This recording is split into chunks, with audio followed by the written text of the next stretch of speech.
You're listening to the Haney Company Financial Guy Show. No nonsense, just a crazy mix of life, business, the funny, and of course we're going to talk about your money. So just sit back, relax, and enjoy the ride. What could go wrong?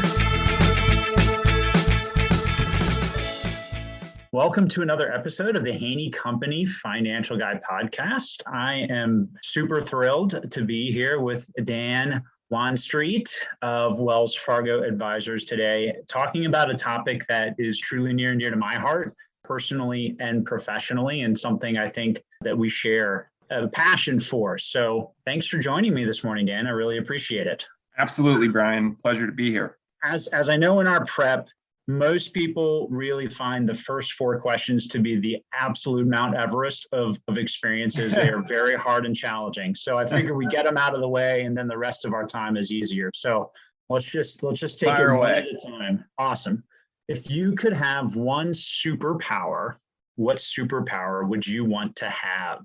Brian, I think I've got a great answer for this. There's a lot of people know the show Friday Night Lights, Coach Taylor. The guy who played Coach Taylor, I think his name's Kyle Chandler. He was on a show like the early 2000s called Early Edition. And I don't even think I ever saw the show, but the whole premise was he got the morning paper a day early. So he would know in advance what was going to happen the next day.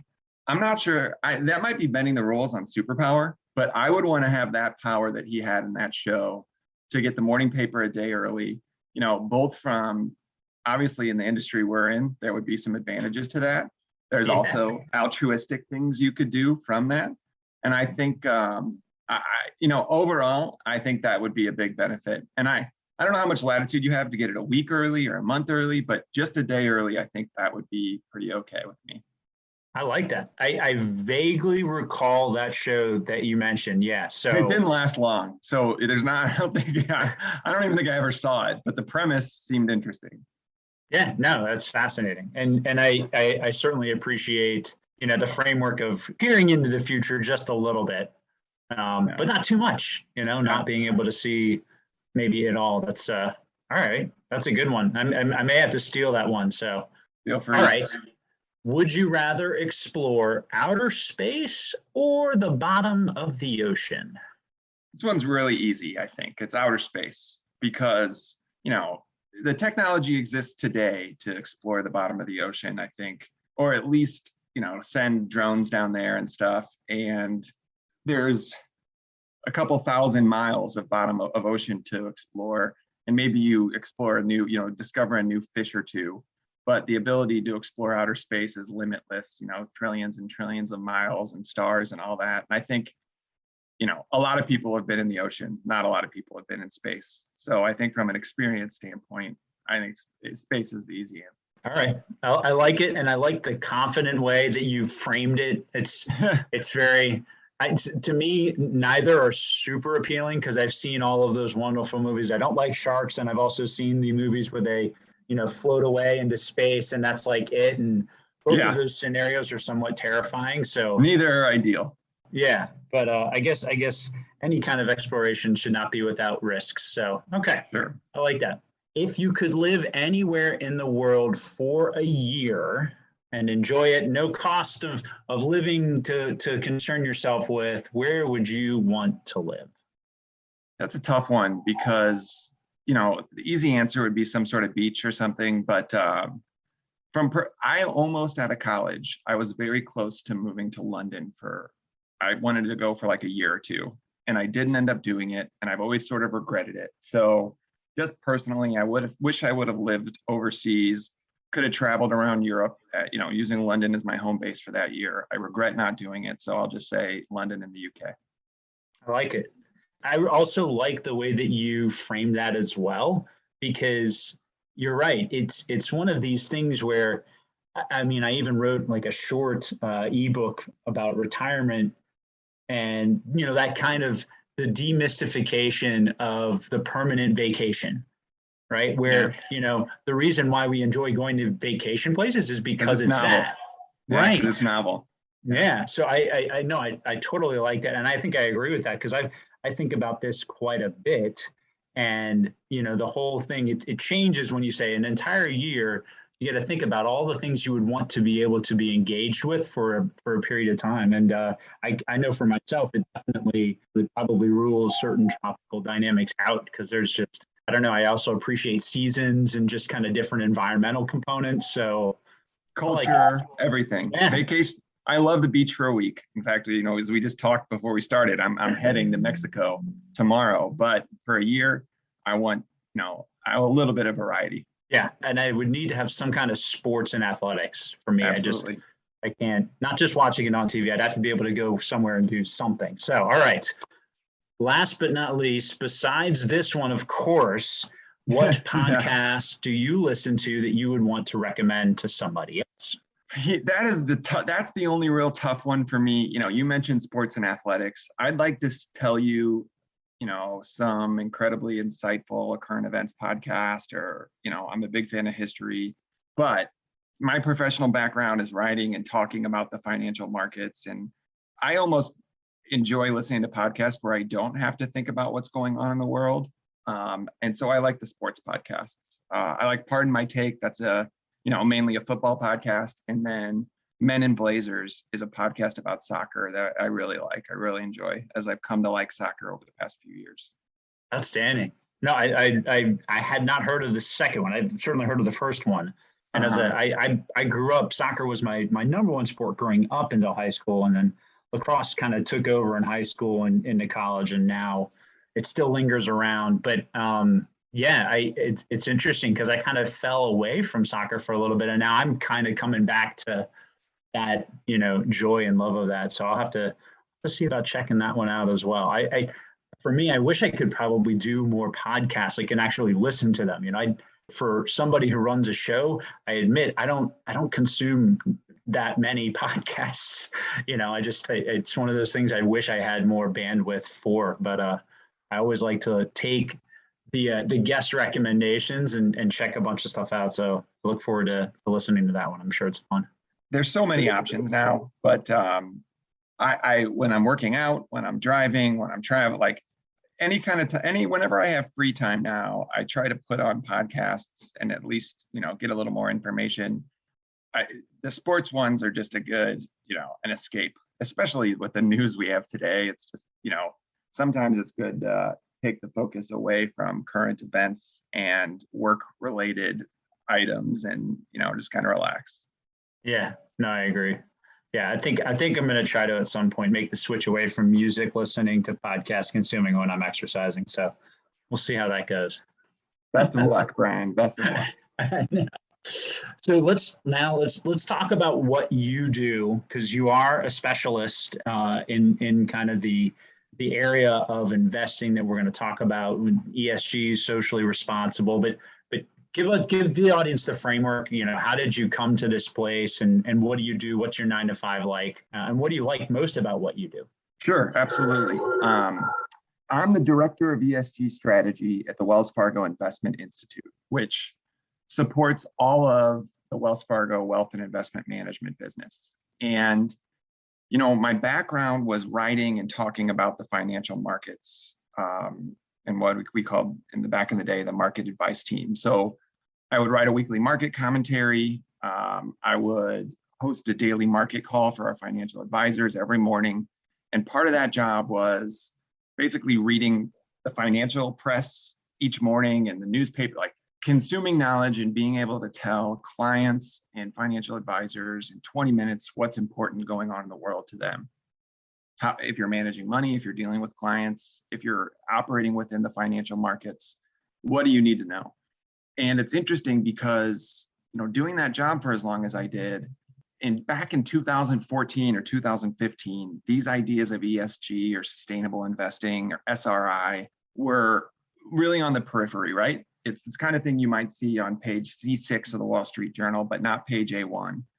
And by 2018, you start seeing more and more momentum, right? Client demand is rising.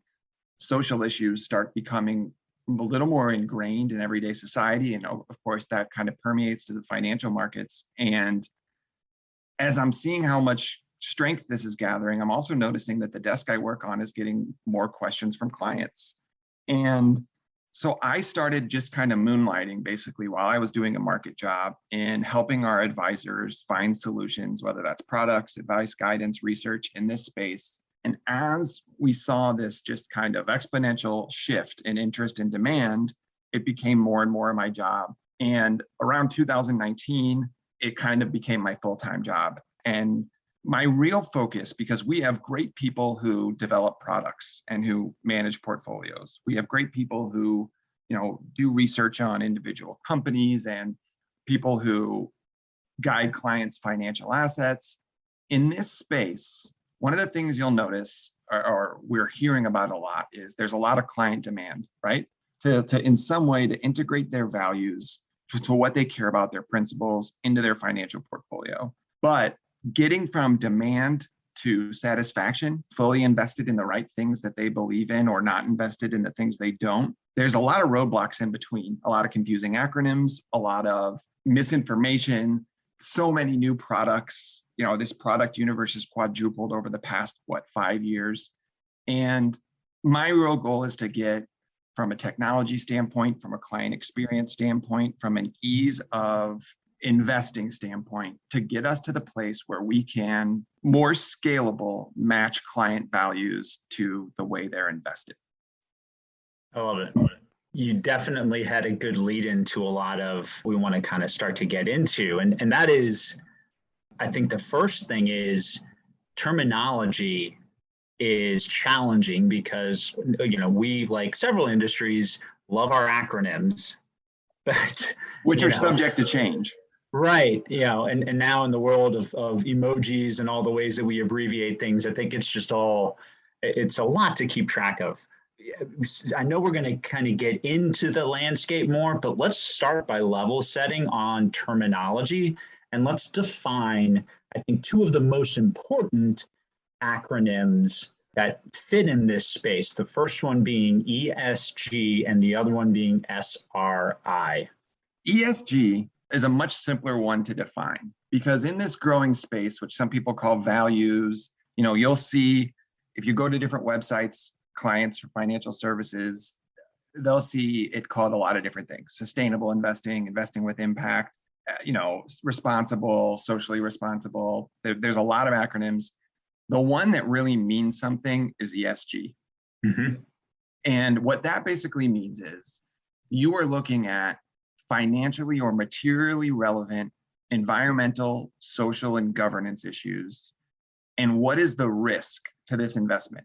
Either a product or an individual company or an industry.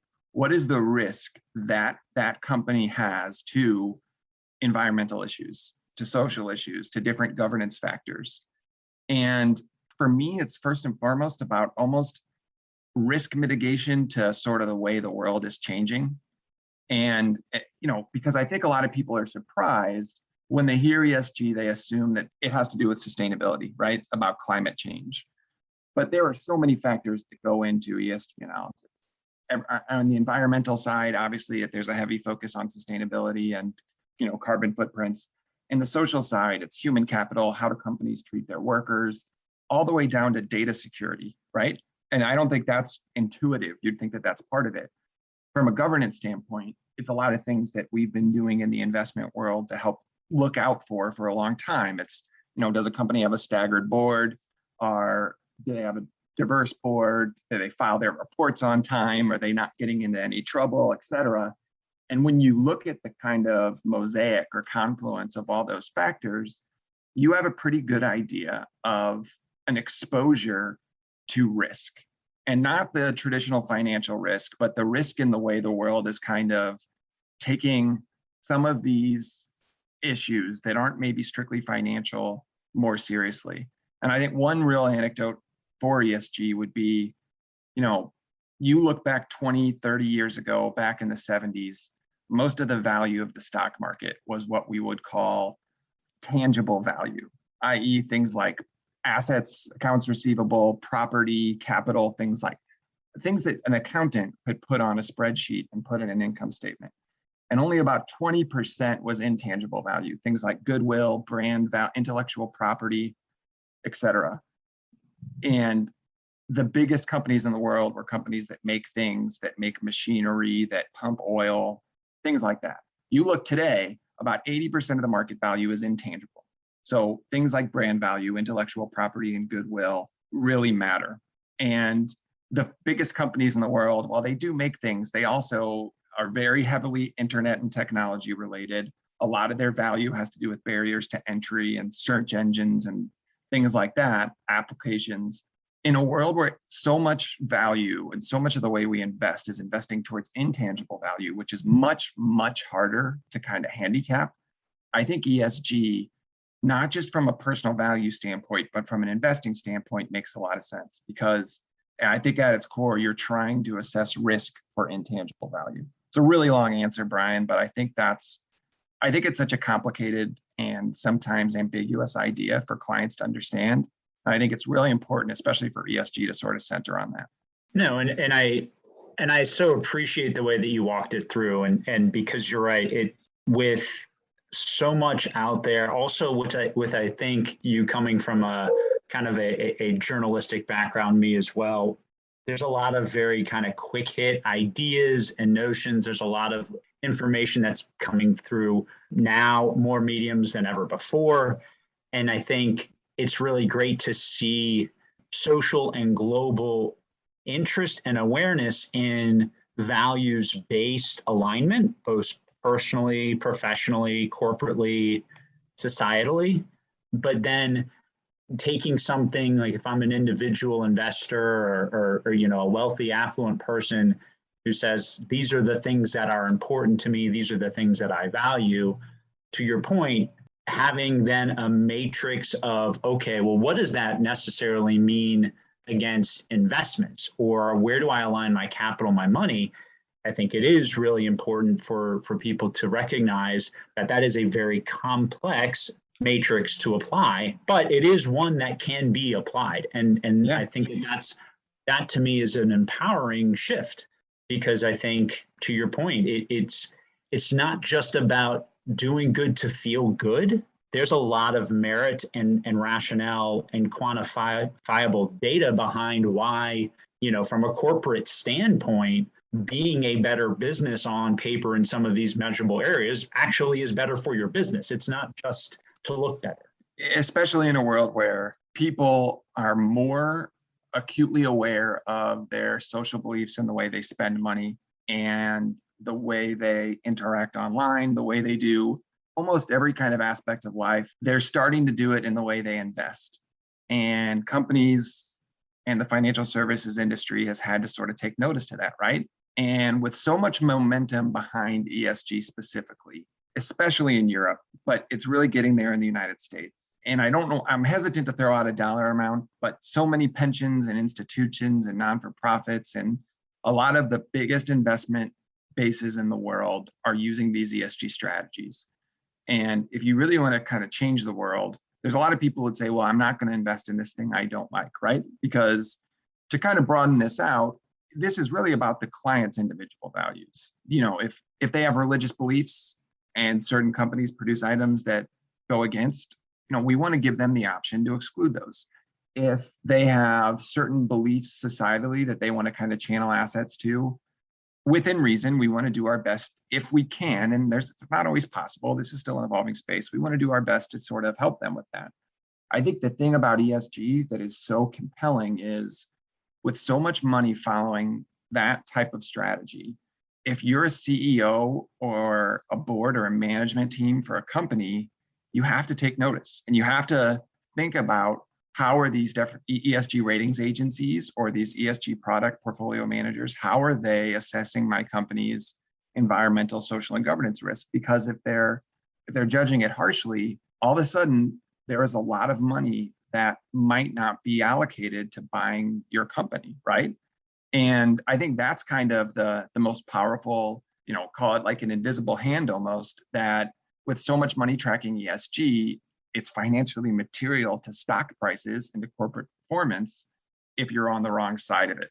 That's a much more eloquent way of saying what I agree with it, which is sometimes the biggest influence that is the hardest is financial influence. And we're finally at a place where we're seeing that, because it's one thing to have social movements that go through media, that involve people, ground, all of the stuff that we can coalesce around as a society. It's a whole other thing to then see that translate all the way through how a business literally operates at its core, what it is, what it does, how it reaches its customer base, and how it takes care of the people that work for it.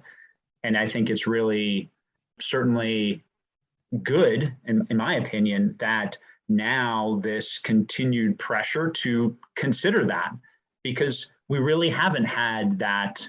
And we can kind of talk about the history of this, because this is not new. There have been fund types, and there's been options for many decades, I think dating back to even the 60s for some of the fund companies I know about.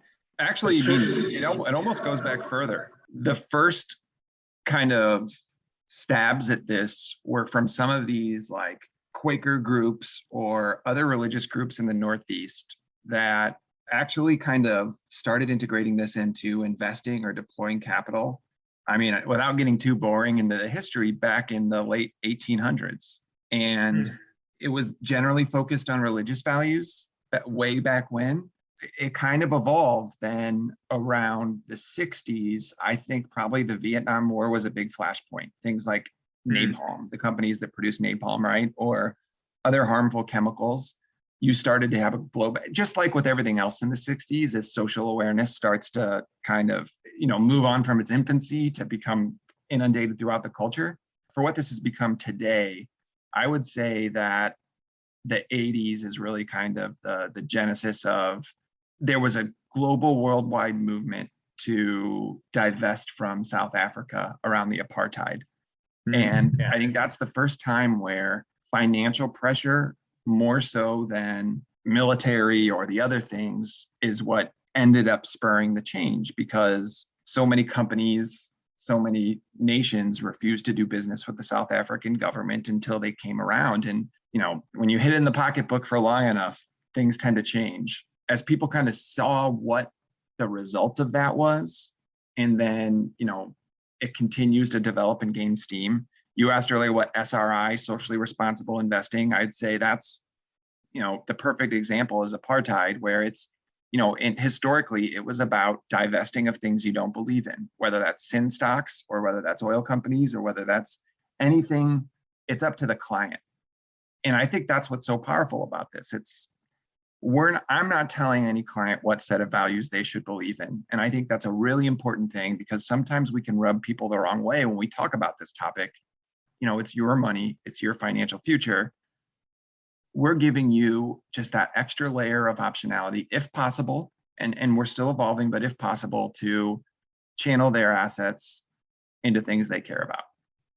I think that that's a good jumping off point to talk about and maybe semi-debunk some of the myths that we hear about in this space. And I think the first and probably the most important one is the idea that ESG style investments are somehow worse in performance than other types of investments that do not take ESG into account. It's one of those things where, especially as you know, if you work at a financial institution, talking about returns and performance is always a bit tricky. We have some certain guardrails around that, but I would say all of the academic studies that have been done, the preponderance of evidence, as they say, would show over time, you're not sacrificing return to follow an ESG strategy. Companies that align well with ESG, there's no evidence of material underperformance. What's going to be interesting, and I think right now is the perfect time to talk about this. Over the short term, there's opportunity to have a dislocation, right? To have a short-term underperformance. So ESG tends to, now it doesn't always mean excluding oil companies or energy companies, but it tends to be much less invested in most ESG strategies, if not invested at all. And oil just went to $110 a barrel yesterday briefly, right? Yeah. Energy is the best performing sector this year so far. So there probably will be times for 3 and 6 month periods, just like anything else, where the returns are going to be different.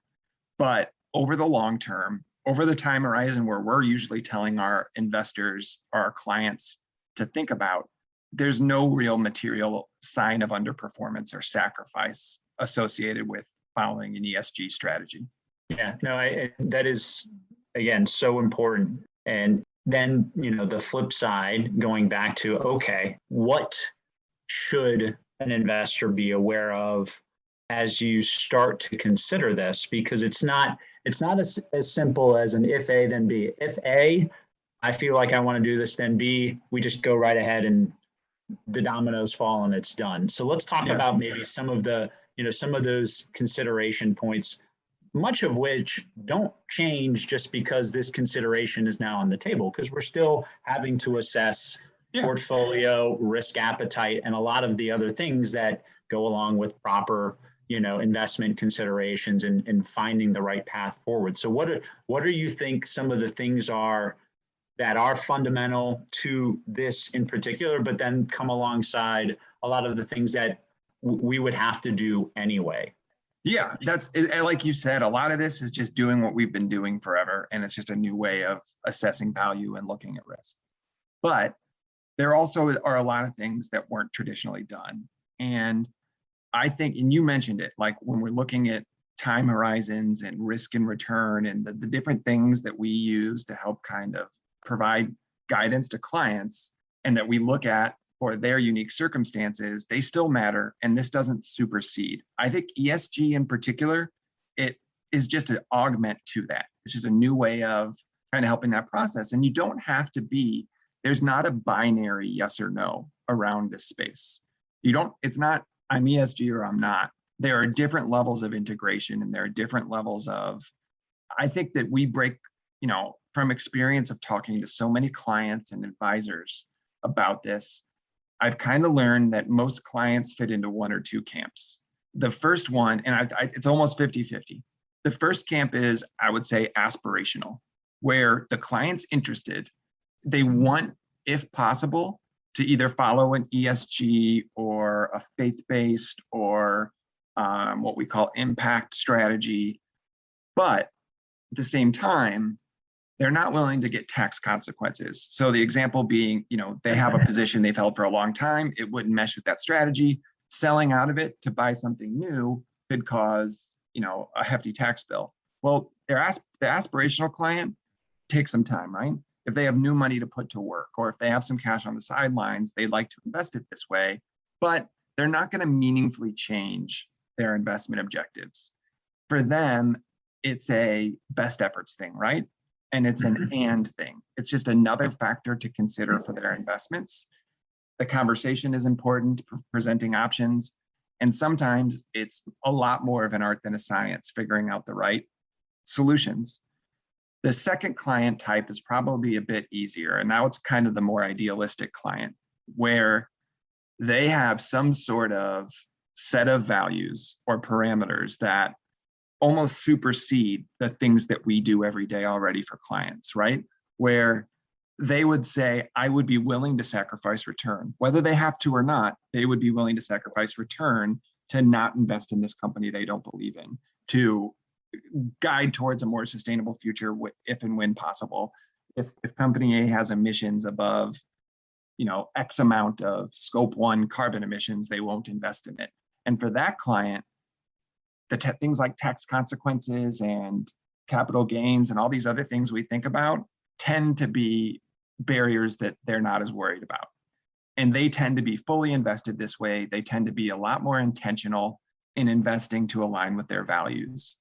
And I think once we figure out where that client is on the spectrum, it's a lot easier to help and it's a lot easier to come up with solutions. But like you said, one of the big problems is it's just there are so many options. The product universe in this space is basically quadrupled. There are multiple levels of intentionality and integration you can do. So today, it's still, and this is still evolving. The data is still evolving, the reporting and the disclosures. It's still a little bit more of an art than a science. And to that point, I think that it might be helpful to mention categorically some of the I guess groupings is probably the best terminology I can think of portfolio types. And I know I mean, you know, the Wells Fargo Investment Institute has done a great job of building some of these. So let's talk about kind of some of the portfolio type groupings that are out there, because I think that helps people realize even more things that are now quantifiable in terms of applying some kind of a set of matrix of how we pick and choose and develop a portfolio. To start at the kind of, you know, internally, we call this whole space, and our solution for clients who want to invest with their values, we call it vision investing. Mm-hmm. And there are really three pillars of that. There's three different, and sometimes these aren't mutually exclusive, so clients could be in between one or the other, but one would be ESG, and we've talked a lot about that. Another would be values alignment. And that's not for that client who's looking for general environmental, social, and governance alignment. It's the client who just wants to avoid certain sectors, be it sin stocks, tobacco, alcohol, et cetera, faith-based screens based on, you know, the United States Council of Catholic Bishops, or a Methodist screen, or, you know, any of those. And there's some really interesting ones that have come up for that. For instance, you know, we had a large endowment for a church that wanted to screen out factory farming and private prisons. And when you think about this space, those aren't the first two things that pop up, right? No. And so it's interesting. With values alignment, it tends to be more of a negative screening, an opt-out rather than an opt-in. And then the third pillar is kind of almost the opposite, which is investing with impact, where you're trying to channel your money specifically towards some sort of action you want to create. And that could be a carbon transition type product, where you're trying to basically get the world towards net zero quicker. And that's a gross oversimplification, but it's a hard space to describe. Or you want to invest directly in some sort of industry or type of company where you think they're making an impact, and really not just avoiding, not just looking at a mosaic effect, but actively furthering something you believe in. Once we kind of figure out which one of those three, then you can kind of help figure out what's the right strategy for the client, right? Whether it's a combination of products with mutual funds, ETFs, you know, or are they the kind of client who owns single securities and is picking between stocks? It's kind of a process, right? And I think in this space, you start with what the client cares about, what they believe in, where they are on what we would call our vision investing spectrum. Then the next step, once you kind of have those parameters, then we start doing the things as financial advisors or financial services that we do every day for clients, that you know about, that you do every day for clients. The first step, setting guardrails, then we can do our jobs. And I appreciate you kind of giving those groupings, because again, that's a lot of the things that I think come up out there. And you know, it's hard to even realize, you know, how do you start to I guess, put things in boxes that are manageable and tangible. To me, it's a lot of fun professionally to walk someone through this type of consideration, because it goes beyond, I think, just what is the normal routine, which is not, it isn't just to do things without a value tilt to it is an exhaustive and very in-depth methodology that gets applied. But I think that I've just found that a lot of the times when clients do kind of take that, at least that initial first step to say, you know what, I do want to kind of see where I am on that spectrum and start to see if I can take certain steps that might allow me to lean into this values component. I find that does, you know, people get more connected to what they're doing in how they're saving, growing money. And I think that's always a good thing. It's a great point. And I think that there's one study that kind of is almost a call to action for our industry. It's that the Harvard Business Review did a study, and they found that clients who invest this way, be it ESG or values aligned or impact investing, have longer holding periods. They have stickier relationships with their financial advisor. They have basically, you just kind of strengthen the relationship, not only between the client and the advisor, but also if the client believes in it, not just from a personal gain standpoint, but also from their perception of altruism or doing the right thing, they end up better off. Because honestly, for most clients, sometimes they can get in times of volatility, or, we've seen whether it was the financial crisis or even, we're seeing some volatility now, right? Clients can tend to get scared without the right financial advice, without the right financial advisor. And this Harvard Business Review study, while not showing that ESG or this is some sort of panacea, some cure-all, right?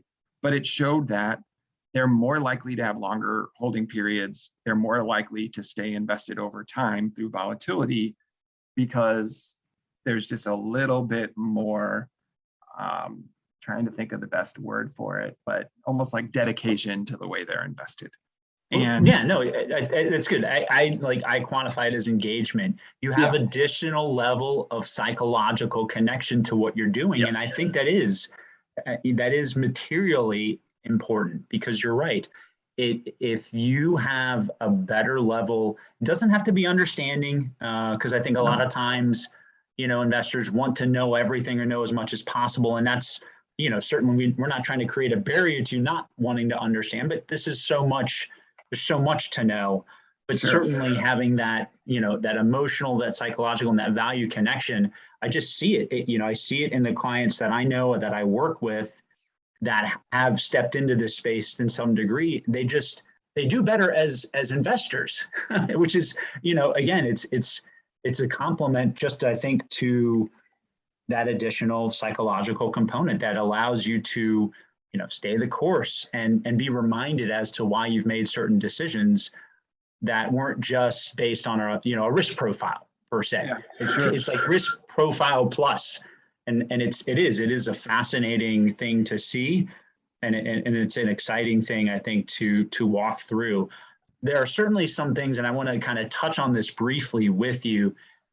Not all, I guess, advisors are as engaged with this as I'm sure we would like them all to be. So there are certainly some organizations out there that I think might help the public identify and understand and interact with advisors that may specialize more. And I hate the word specialize, because we got to be careful in how that gets thrown around. Yeah. But certainly, organizations like Green America or USSIF, the Forum for Sustainable and Responsible Investment, there are some places where if a consumer's trying to look at or maybe understand and get some professionals that have at least, planted their flag in a more substantive way, I think that that's helpful for people to know. So what kind of recommendations? I know I mentioned two, and I know that those are not the only two. They're just some of the larger ones. Are there any other places, or if I guess if a consumer is trying to understand if an advisor really understands this or specializes, what would you suggest that they consider? I have to be careful a little bit about. Let me answer the question in a bit of a. There are a couple other organizations, right, that could maybe almost make the client feel more comfortable in this space. There is SASB, right? And that's an organization that, along with the United Nations Sustainable Development Goals, are trying to set guidelines and specific parameters in this space to where things are going to become more uniform. And I think that's a really important, because you mentioned how not every financial advisor, and there's a lot, who kind of aren't on board yet with this idea or this space. I don't blame some of them, because there's a lot, skepticism is often healthy. If you're skeptical to a fault, then maybe that's an issue. But there is room for healthy skepticism here, because we're still evolving, right? Not every company discloses the same data, right? And if you look at carbon footprint data, some of it's estimated, some of it's reported and verified. If you look at some of the things like the regulatory agencies, they haven't yet, in at least the United States, set firm guardrails around ESG definitions, around ESG reporting and ESG data. And so these organizations like the Sustainable Accounting Standards Board, SASB, and the United Nations with the Sustainable Development Goals, the SDGs, the goal would be to sort of standardize this more. And that would create less risk for clients, because we have this idea of greenwashing that you hear. That's the new term in this space, right? This idea that there's a marketing aim to this, that you want to make clients feel good about investing sustainably or investing with your values, but not really walking the walk. When you look under the hood, whatever used to be, XYZ total return fund is now total return sustainable fund, but they didn't change any of the holdings. And that's a real risk. And I would say overall, we're doing our absolute best to navigate these waters and continually evolve and improve. But this space isn't perfect yet. There's still a ton of room to grow and a ton of room to evolve. Now, I think we've come light years as an industry. In the last 2 years, we've made more progress than we did here in the last 50. But there's still room to grow. Some of the skepticism is healthy, but a lot of the skepticism from 5 years ago, which was probably fair, about product availability, about expenses, about all these other things, those are starting to go away as these groups, like you mentioned, the USSIF or SASB or the SDGs, things like that, as they start kind of coalescing and we start to agree on what ESG means and we start to agree on how to prevent things like greenwashing, then I think a lot of that skepticism will erode. And the other thing about it, I think a lot of people, when a lot of advisors or a lot of clients, their skepticism is, this is a group, this is a political thing, that this is a group of people who are trying to install values on me that I don't have. And I think that's also looking at this the wrong way, because this is about doing our absolute best to align with that client's belief, not with a set of beliefs we think. Now, sustainability or reducing a carbon footprint or something like that might be the most popular application of this. That might be the thing that clients ask about the most, especially younger generations. But we have, like I said, there's faith-based strategies, there are animal welfare strategies, there are Islamic strategies, there are across the board, there are options. It would be a mistake to pigeonhole this as just one thing. That's kind of a good way of, laying out that there are options. So number one, if this is something that you're interested in, certainly pursue working hopefully with a professional advisor that can help you apply these types of filters and help you create something that fits what you're looking for. I think the other thing is to recognize that, and this is not to say that, every advisor needs to quote unquote specialize or, understand everything, but just as you're considering your professional relationships, it's important to understand how far along an advisor is able to go in working with you on this. Because it's okay to work with somebody who maybe doesn't have to necessarily believe in it all, but if they have a lot of resources at their disposal to be able to help you professionally, then that's kind of a good framework for understanding and working with somebody. So I think it's just to know that you have now more available to assess that professional relationship as well, and to make sure that the person you're going to work with can help you, go all the way down the proverbial rabbit hole. That's as important as finding those underlying investments that fit the strategy you ultimately want to deploy. Sure, absolutely. Man, I know we could talk for probably hours on end at this. Let's just kind of bring it home for what would you say are some opportunities out there or things that you would want somebody to be encouraged to do if this is something that they've been thinking about for a while, but maybe they don't know what steps to take? What would be some steps that you would encourage somebody to just take? I would just say, have the conversation with your financial advisor. Selfishly, we have a great new piece that just came out on vision investing that's available through our website that kind of walks through this whole space. And from an education standpoint, have a conversation with your advisor and be very selective about making sure that you're investing in a way that you feel comfortable with, both from the normal things we do in the financial services industry, risk, return, and time horizon, but also that it's the right level of values alignment or integration, the right level of ESG. Be methodical. There are a lot of new options out there. Probably too many new options have come out lately which kind of confuses things. Yep. But be methodical with it and just keep an open mind. And the other thing I would say is make sure that as a client, as an investor, just be aware that this is one of those things where it's still evolving and there's going to be changes. There's going to be a backlash like there is for almost everything. And we're already seeing it now because like you mentioned, some advisors aren't picking it up, or there is a healthy dose of skepticism sometimes around this space. There are going to be roadblocks and there's going to be ups and downs, but the overall path, it seems very clear. This is only going to get more ingrained into the financial services industry and the investing world. Be patient, take the information as it comes. And, I think that within 5 years, this is just going to be part of investing. You won't have to break out ESG and break out, aligning with your values. This will just be ingrained into the investing world. Until we get there, it's important to be methodical and thoughtful about how we're approaching this situation. I don't think I could have wrapped it up better. I appreciate that. So how can somebody get a hold of you if they needed to contact you for any reason?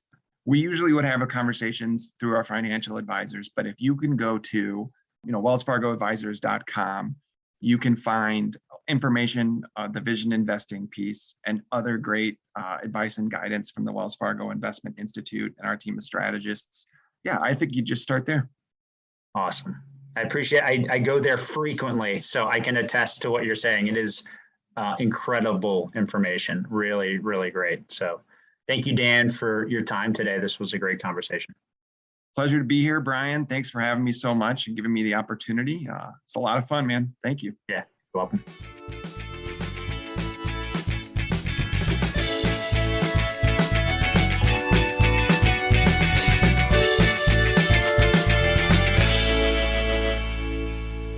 The information provided in this podcast is not intended as specific tax or legal advice and may not be relied upon for purposes of avoiding any federal tax penalties. The Haney Company, its employees, and representatives are not authorized to give tax or legal advice. Individuals are encouraged to seek advice from their own tax or legal counsel. Individuals involved in the estate planning process should work with an estate planning team, including their own personal, legal, or tax counsel. The information provided here does not constitute personal financial advice, but is meant as the conveyance of information for educational purposes only. All investing involves risk, including the risk of loss. Past performance is not indicatory of future returns. Guarantees are backed by the claims-paying ability of the insurer. Brian Haney is a registered representative of Coastal Equities Incorporated and an investment advisory representative of Coastal Investment Advisors Incorporated. Investment advisory services are offered through Coastal Investment Advisors Incorporated, and securities are offered through Coastal Equities Incorporated, member FINRA SIPC.